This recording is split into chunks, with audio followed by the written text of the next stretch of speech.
Murder ವಿಚಾರಕ್ಕೆ ಹಂತಕರಿಗೆ ನೆರವನ್ನ ನೀಡಿದ್ರ ಬಜ್ಪೆ ಪೊಲೀಸರು ನೆರವು ನೀಡಿದ್ದೇ ಹೌದಾದ್ರೆ ನಾಚಿಕೆ ಆಗ್ಬೇಕು, ನೀವೆಲ್ಲರೂ ಕೂಡ ಸಸ್ಪೆಂಡ್ ಆಗ್ಬೇಕು, ಕೆಲಸ ಬಿಟ್ಟನೇ ಹೋಗ್ಬೇಕು ನೀವೆಲ್ಲರೂ ಕೂಡ. ನೀವು ಮತ್ತೊಂದು ತರ ರೌಡಿಸಮ್ ಮಾಡ್ತಿದ್ದೀರಾ ಅಂತ. ಇನ್ ಕೇಸ್ ನೆರವು ನೀಡಿದ್ದು ಹೌದಾದ್ರೆ ಬಜ್ಪೆ ಪೊಲೀಸರ ಮೇಲೆ ಇಂತಹದೊಂದು ಗಂಭೀರ ಆರೋಪ ಕೇಳಿ ಬರ್ತಾ ಇದೆ.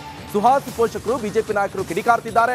ಎನ್ಐಎ ತನಿಖೆಗೆ ಆದೇಶ ಮಾಡಬೇಕು ಅಂತ ಪ್ರಬಲವಾದಂತ ಒತ್ತಡ ಹಾಕ್ತಾ ಇದ್ದಾರೆ. ಕೇಂದ್ರ ಗೃಹ ಸಚಿವರಿಗೆ ಇಬ್ಬರು ಬಿಜೆಪಿಯ ಸಂಸದರು ಪತ್ರವನ್ನ ಬರೆದಿದ್ದಾರೆ. ಅದರಲ್ಲಿ ಯಾರಿಬ್ರು ಅಂತ ಹೇಳಿದ್ರೆ ಬ್ರಿಜೇಶ್ ಚೌಟ ಹಾಗೆ ತೇಜಸ್ವಿ ಸೂರ್ಯ ಅವರಿಬ್ರು ಕೂಡ ಕೇಂದ್ರ ಗೃಹ ಸಚಿವರಾದಂತ ಅಮಿತ್ ಶಾ ಅವರಿಗೆ ಪತ್ರ ಬರೆದಿದ್ದಾರೆ. ಸುಹಾಸ್ ಮರ್ಡರ್ ಕೇಸ್ ತನಿಖೆ ಎನ್ಐಎಗೆ ಹೋಗುತ್ತಾ? ಇಲ್ಲಿ ಈಗ ಪ್ರಶ್ನಾರ್ಥಕ ಚಿಹ್ನೆ ಆಗ್ತಾ ಇರುವಂತದ್ದು. ಈಗ ಇನ್ ಕೇಸ್ ಏನಾದ್ರೂ ಎನ್ಐಎಗೆ ಹೋದ್ರೆ ತನಿಖೆ ಎಷ್ಟು ಮಟ್ಟಿಗೆ ಸಫಲ ಆಗುತ್ತೆ? ಇದರಲ್ಲಿ ಪೊಲೀಸ್ನವರು ಇನ್ವಾಲ್ವ್ ಆಗಿದ್ದು ಪ್ರೂವ್ ಆದ್ರೆ ಇವ್ರನ್ನೆಲ್ಲ ಸಸ್ಪೆಂಡ್ ಮಾಡಿ ಬಿಡಬೇಕು, ಕಠಿಣವಾದಂತ ಶಿಕ್ಷೆ ಕೊಡಬೇಕು. ಯಾಕಂತ ಹೇಳಿದ್ರೆ ನಮ್ಮನ್ನ ಕಾಯುವರು ಪೊಲೀಸ್ನವರು ಅಂತ ಹೇಳ್ಕೊಂಡು ಎಷ್ಟು ಒಂದು ಒಳ್ಳೆ ನಿರ್ಧಾರವನ್ನ ತೆಗೆದುಕೊಳ್ತಾರೆ ಪೊಲೀಸ್ನವ್ರ ಬಗ್ಗೆ. ಬಜ್ಪೆ ಪೊಲೀಸ್ ಅವರಂತೂ ಅವನನ್ನು ತುಂಬ ಟಾರ್ಚರ್ ಕೊಡ್ತಾ ಇದ್ರು. ಅದಕ್ಕಿಂತ 2 ದಿವಸ ಮುಂಚೆ ಇವನ ಗಾಡಿಯದ್ದೆಲ್ಲ ವೆಪನ್ಸ್ ಎಲ್ಲ ತೆಗೆದಿಡ್ಬೇಕು, ಇಲ್ಲಾಂದರೆ ನಿಂದು ರಾಬರಿ ಕೇಸ್ ಮಾಡಿ ನಿನ್ನನ್ನು ಒಳಗಾಗ್ತೇನೆ ಅಂತ ಜೋರು ಮಾಡಿಬಿಟ್ಟು ಎಲ್ಲ ತೆಗೆಸ್ಬಿಟ್ರು ಅವರು. ಇಟ್ಕೊಳ್ಳೋಕ್ಕೂ ಆಗೋದಿಲ್ಲ, ಅವ್ರು ಹಿಂಗೆ ಜೋರು ಮಾಡಿದ್ದಾರಲ್ವ, ಇನ್ನೊಂದು ಸಲ ಗಾಡಿ ಚೆಕ್ ಮಾಡಿದರೆ ಸಿಕ್ಕಿದ್ರೆ ಏನಾದರೂ ಮಾಡಿಬಿಡ್ತಾರೆ ಅಂತ ಇವನು ಖಾಲಿ ಕೈಯಲ್ಲಿ ಹೋದ. ಅವರು ಎಲ್ಲಿ ಬಜ್ಪೆ ಪೊಲೀಸ್ ಸ್ಟೇಷನ್ಗೆ ತುಂಬ ದುಡ್ಡು ಹಾಕಿರಬೇಕು ಅವರು ಮಾಡಿಸಿದವರು. ಅವರು ಎಲ್ಲ ಅವ್ರ ಕಡೆಗೇನೆ ಇದ್ದರು. ಬಜ್ಪೆ ಪೊಲೀಸ್ನವ್ರಿಗೆ ಮಾತ್ರ ಹೇಳ್ತೀನಿ ನಾನು, ಬೇರೆ ಪೊಲೀಸ್ಗೆ ಹೇಳೋದಿಲ್ಲ. ಬಜ್ಪೆ ಪೊಲೀಸ್ನವರಂತೂ ತುಂಬಾ ಟಾರ್ಚರ್ ಕೊಟ್ಟಿದ್ದಾರೆ ಇವನಿಗೆ. ನನ್ನ ಮಗ ಮಾತ್ರ ಹಿಂದುತ್ವಕ್ಕೆ ನನ್ನ ಉಸಿರಿರುವವರೆಗೆ ನಾನು ಹಿಂದುತ್ವದಲ್ಲಿ ಹೋರಾಡ್ತೇನೆ ಅಂತ ಹೇಳ್ತಾ ಇದ್ದ ನಮ್ಮ ಜೊತೆ. ಆದರೆ ಉಸಿರೇ ನಿಲ್ಲಿಸ್ಬಿಟ್ರು. ನಮ್ಮ ಜಿಲ್ಲೆಯಲ್ಲಿ ಈಗಾಗಲೇ ಎಲ್ಲ ಪೊಲೀಸ್ ಇಲಾಖೆಯ ವ್ಯವಸ್ಥೆ ಅಡಿಯಲ್ಲೂ ಅತ್ಯಂತ ಹೆಚ್ಚು ಮುಸಲ್ಮಾನ ಅಧಿಕಾರಿಗಳು ಇವತ್ತು ಬಂದು ಸೇರಿರ್ತಕ್ಕಂಥದ್ದು. ಯಾವುದೇ ರೀತಿಯಾಗಿರ್ತಕ್ಕಂಥ ಮಾರಕಾಸ್ತ್ರಗಳು ಇಲ್ಲ ಎನ್ನುವಂಥದ್ದು ಖಚಿತಪಟ್ಟುಕೊಂಡು ಬಂದಿರತಕ್ಕಂಥದ್ದಲ್ವಾ. ಮಾಹಿತಿ ಏನಿದೆ ಇದನ್ನು ಗಂಭೀರವಾಗಿದೆ. ಖಂಡಿತ ಇದನ್ನು ಉನ್ನತ ಮಟ್ಟದ ತನಿಖೆ ಆಗಬೇಕು. ಇದಕ್ಕೆ ಸಂಪೂರ್ಣವಾಗಿರ್ತಕ್ಕಂಥ ತನಿಖೆಯನ್ನು ರಾಜ್ಯ ಸರ್ಕಾರ ಮಾಡಬೇಕು. ಬಟ್ ಈ ರಾಜ್ಯ ಸರ್ಕಾರದ ಹತ್ರ ನನಗೆ ನಂಬಿಕೆ ಇಲ್ಲ. ರಾಷ್ಟ್ರೀಯ ತನಿಖಾ ತಂಡದ ಮೂಲಕನೇ ಇದರ ತನಿಖೆ ಆಗಬೇಕೆನ್ನುವಂಥ ಆಗ್ರಹವನ್ನು ಇದ್ರ ಬಗ್ಗೆ ಹೆಚ್ಚಿನ ಡೀಟೇಲ್ಸ್ ಅನ್ನು ಕೊಡ್ತಾರೆ. ನನ್ನ ಜೊತೆ ಇದ್ದಾರೆ ನನ್ನ ಇಬ್ಬರು ಸಹೋದ್ಯೋಗಿಗಳು, ಒಬ್ರು ಚಂದ್ರಶೇಖರ್, ಇದೊಬ್ರು ದಿನೇಶ್. ನಾನು ಚಂದ್ರಶೇಖರ್ ಈಗ ನಿಮ್ಮ ಹತ್ರ ಕೇಳಬೇಕು. ಯಾಕಂತ ಹೇಳಿದ್ರೆ ಈ ಎನ್ಐಎ ತನಿಖೆ ಅಂತ ಹೇಳ್ಕೊಂಡು ಪ್ರಬಲವಾದಂಥ ಈಗ ಪ್ರತಿಭಟನೆ ಕೂಡ ನಡೆದಿರುವಂಥದ್ದು ನಿನ್ನೆ ನೋಡ್ತಾ ಇದ್ವಿ. ಜೊತೆಗೆ ರಾಜಕೀಯ ನಾಯಕರು ಬಿಜೆಪಿ ನಾಯಕರು ಕೂಡ ಅದನ್ನೇ ಹೇಳ್ತಾ ಇದ್ದಾರೆ. ಇಬ್ರು ಸಂಸದರು ಕೂಡ ಪತ್ರವನ್ನ ಬರೆದಿದ್ರು ಅಮಿತ್ ಶಾ ಅವರಿಗೆ. ಇಲ್ಲಿ ಮೂಡ್ತಾ ಇರುವಂತ ಪ್ರಶ್ನೆ, ಇದರಲ್ಲಿ ಎಷ್ಟು ಮಟ್ಟಿಗೆ ರಾಜಕೀಯ ಇನ್ವಾಲ್ವ್ ಆಗಿದೆ ಅಂತ ವಿಶ್ಲೇಷಣೆ ಮಾಡಬಹುದು.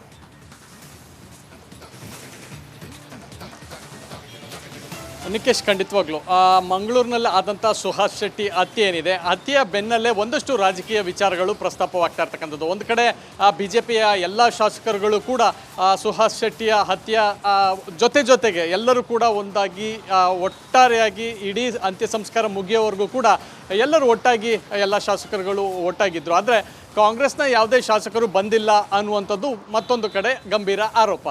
ಇದರ ಜೊತೆಗೆ ಏನು ಘಟನೆ ನಡೆದಿತ್ತು, ಘಟನೆಗೆ ಸಂಬಂಧಪಟ್ಟಂತೆ ಸಂಪೂರ್ಣ ಮಾಹಿತಿಯನ್ನು ಪಡೆಯೋದಕ್ಕೆ ಗೃಹ ಸಚಿವರಾದಂಥ ಪರಮೇಶ್ವರ್ ಹಾಗೆ ಉಸ್ತುವಾರಿ ಸಚಿವರಾದಂಥ ದಿನೇಶ್ ಗುಂಡೂರಾವ್ ಇಬ್ಬರು ಕೂಡ ಮಂಗಳೂರಿಗೆ ಬರ್ತಾರೆ. ಮಂಗಳೂರಿಗೆ ಬಂದರೂ ಕೂಡ ಯಾವುದೇ ರೀತಿಯಾದಂಥ ಅಂದರೆ ಸ್ಥಳೀಯವಾಗಿ ಜನಪ್ರತಿನಿಧಿಗಳನ್ನು ಯಾರನ್ನೂ ಕೂಡ ಕರೆದಿಲ್ಲ.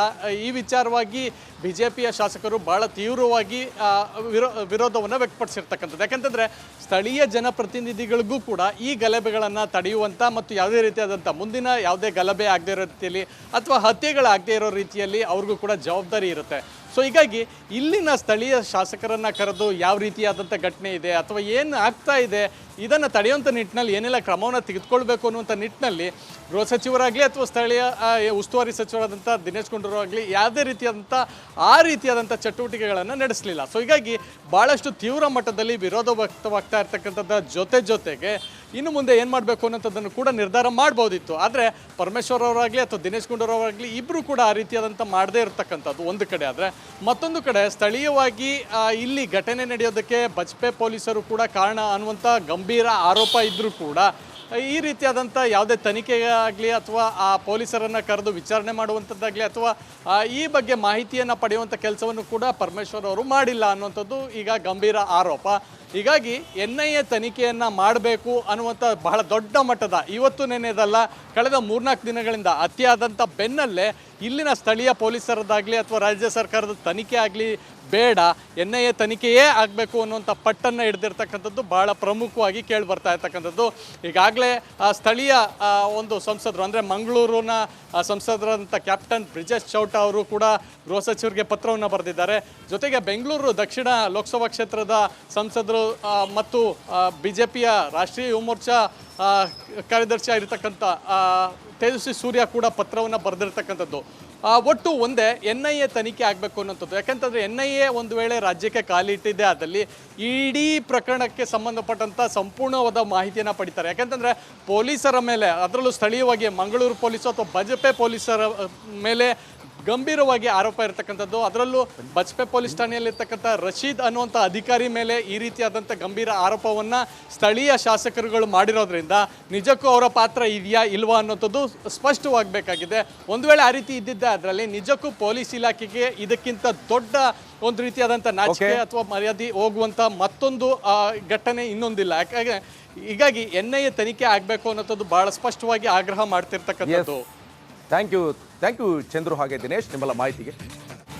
ಮಂಗಳೂರಿನಲ್ಲಿ ಸುಹಾಸ್ ಶೆಟ್ಟಿ ಮರ್ಡರ್ ವಿಚಾರಕ್ಕೆ ಹಂತಕರಿಗೆ ನೆರವನ್ನ ನೀಡಿದ್ರ ಬಜ್ಪೆ ಪೊಲೀಸರು ನೆರವು ನೀಡಿದ್ದೇ ಹೌದಾದ್ರೆ ನಾಚಿಕೆ ಆಗ್ಬೇಕು, ನೀವೆಲ್ಲರೂ ಕೂಡ ಸಸ್ಪೆಂಡ್ ಆಗ್ಬೇಕು, ಕೆಲಸ ಬಿಟ್ಟನೇ ಹೋಗ್ಬೇಕು ನೀವೆಲ್ಲರೂ ಕೂಡ. ನೀವು ಮತ್ತೊಂದು ತರ ರೌಡಿಸಮ್ ಮಾಡ್ತಿದ್ದೀರಾ ಅಂತ. ಇನ್ ಕೇಸ್ ನೆರವು ನೀಡಿದ್ದು ಹೌದಾದ್ರೆ ಬಜ್ಪೆ ಪೊಲೀಸರ ಮೇಲೆ ಇಂತಹದೊಂದು ಗಂಭೀರ ಆರೋಪ ಕೇಳಿ ಬರ್ತಾ ಇದೆ. ಸುಹಾಸ್ ಪೋಷಕರು ಬಿಜೆಪಿ ನಾಯಕರು ಕಿಡಿಕಾರ್ತಿದ್ದಾರೆ. NIA ತನಿಖೆಗೆ ಆದೇಶ ಮಾಡಬೇಕು ಅಂತ ಪ್ರಬಲವಾದಂತ ಒತ್ತಡ ಹಾಕ್ತಾ ಇದ್ದಾರೆ. ಕೇಂದ್ರ ಗೃಹ ಸಚಿವರಿಗೆ ಇಬ್ಬರು ಬಿಜೆಪಿಯ ಸಂಸದರು ಪತ್ರವನ್ನ ಬರೆದಿದ್ದಾರೆ. ಅದರಲ್ಲಿ ಯಾರಿಬ್ಬರು ಅಂತ ಹೇಳಿದ್ರೆ ಬ್ರಿಜೇಶ್ ಚೌಟ ಹಾಗೆ ತೇಜಸ್ವಿ ಸೂರ್ಯ ಅವರಿಬ್ಬರು ಕೂಡ ಕೇಂದ್ರ ಗೃಹ ಸಚಿವರಾದಂತ ಅಮಿತ್ ಶಾ ಅವರಿಗೆ ಪತ್ರ ಬರೆದಿದ್ದಾರೆ. ಸುಹಾಸ್ ಮರ್ಡರ್ ಕೇಸ್ ತನಿಖೆ NIAಗೆ ಹೋಗುತ್ತಾ, ಇಲ್ಲಿ ಈಗ ಪ್ರಶ್ನಾರ್ಥಕ ಚಿಹ್ನೆ ಆಗ್ತಾ ಇರುವಂತದ್ದು. ಈಗ ಇನ್ ಕೇಸ್ ಏನಾದ್ರೂ NIAಗೆ ಹೋದ್ರೆ ತನಿಖೆ ಎಷ್ಟು ಮಟ್ಟಿಗೆ ಸಫಲ ಆಗುತ್ತೆ, ಇದರಲ್ಲಿ ಪೊಲೀಸ್ನವರು ಇನ್ವಾಲ್ವ್ ಆಗಿದ್ದು ಪ್ರೂವ್ ಆದ್ರೆ ಇವ್ರನ್ನೆಲ್ಲ ಸಸ್ಪೆಂಡ್ ಮಾಡಿ ಬಿಡಬೇಕು, ಕಠಿಣವಾದಂತ ಶಿಕ್ಷೆ ಕೊಡಬೇಕು. ಯಾಕಂತ ಹೇಳಿದ್ರೆ ನಮ್ಮನ್ನ ಕಾಯುವರು ಪೊಲೀಸ್ನವರು ಅಂತ ಹೇಳ್ಕೊಂಡು ಎಷ್ಟು ಒಂದು ಒಳ್ಳೆ ನಿರ್ಧಾರವನ್ನ ತೆಗೆದುಕೊಳ್ತಾರೆ ಪೊಲೀಸ್ನವ್ರ ಬಗ್ಗೆ. ಬಜ್ಪೆ ಪೊಲೀಸ್ ಅವರಂತೂ ಅವನನ್ನು ತುಂಬ ಟಾರ್ಚರ್ ಕೊಡ್ತಾ ಇದ್ರು. ಅದಕ್ಕಿಂತ 2 ದಿವಸ ಮುಂಚೆ ಇವನ ಗಾಡಿಯದ್ದೆಲ್ಲ ವೆಪನ್ಸ್ ಎಲ್ಲ ತೆಗೆದಿಡ್ಬೇಕು, ಇಲ್ಲಾಂದರೆ ನಿಂದು ರಾಬರಿ ಕೇಸ್ ಮಾಡಿ ನಿನ್ನನ್ನು ಒಳಗಾಗ್ತೇನೆ ಅಂತ ಜೋರು ಮಾಡಿಬಿಟ್ಟು ಎಲ್ಲ ತೆಗೆಸ್ಬಿಟ್ರು. ಅವರು ಇಟ್ಕೊಳ್ಳೋಕ್ಕೂ ಆಗೋದಿಲ್ಲ. ಅವ್ರು ಹಿಂಗೆ ಜೋರು ಮಾಡಿದ್ದಾರಲ್ವ, ಇನ್ನೊಂದು ಸಲ ಗಾಡಿ ಚೆಕ್ ಮಾಡಿದರೆ ಸಿಕ್ಕಿದ್ರೆ ಏನಾದರೂ ಮಾಡಿಬಿಡ್ತಾರೆ ಅಂತ ಇವನು ಖಾಲಿ ಕೈಯಲ್ಲಿ ಹೋದ. ಅವರು ಎಲ್ಲಿ ಬಜ್ಪೆ ಪೊಲೀಸ್ ಸ್ಟೇಷನ್ಗೆ ತುಂಬ ದುಡ್ಡು ಹಾಕಿರಬೇಕು ಅವರು ಮಾಡಿಸಿದವರು. ಅವರು ಎಲ್ಲ ಅವ್ರ ಕಡೆಗೇನೆ ಇದ್ದರು. ಬಜ್ಪೆ ಪೊಲೀಸ್ನವ್ರಿಗೆ ಮಾತ್ರ ಹೇಳ್ತೀನಿ ನಾನು, ಬೇರೆ ಪೊಲೀಸ್ಗೆ ಹೇಳೋದಿಲ್ಲ. ಬಜ್ಪೆ ಪೊಲೀಸ್ನವರಂತೂ ತುಂಬಾ ಟಾರ್ಚರ್ ಕೊಟ್ಟಿದ್ದಾರೆ ಇವನಿಗೆ. ನನ್ನ ಮಗ ಮಾತ್ರ ಹಿಂದುತ್ವಕ್ಕೆ ನನ್ನ ಉಸಿರಿರುವವರೆಗೆ ನಾನು ಹಿಂದುತ್ವದಲ್ಲಿ ಹೋರಾಡ್ತೇನೆ ಅಂತ ಹೇಳ್ತಾ ಇದ್ದ ನಮ್ಮ ಜೊತೆ. ಆದರೆ ಉಸಿರೇ ನಿಲ್ಲಿಸ್ಬಿಟ್ರು. ನಮ್ಮ ಜಿಲ್ಲೆಯಲ್ಲಿ ಈಗಾಗಲೇ ಎಲ್ಲ ಪೊಲೀಸ್